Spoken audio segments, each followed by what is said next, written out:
When looking at replacing all of your teeth with implants, it's a pretty extensive process, or at least it used to be in the past. Take the teeth out, place the implants, take a denture, try to fit that to the implants. It was very extensive. It was long for the patient. It was long for myself.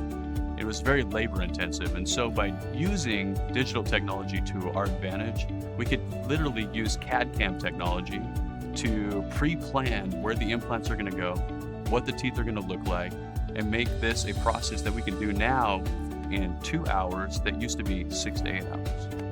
One of the great benefits of utilizing digital dentistry and also fully guided surgery is that, one, implants are placed in the most perfect positions.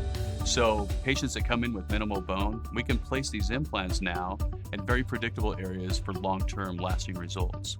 Not only that, but they also get aesthetically the teeth that they've always wanted.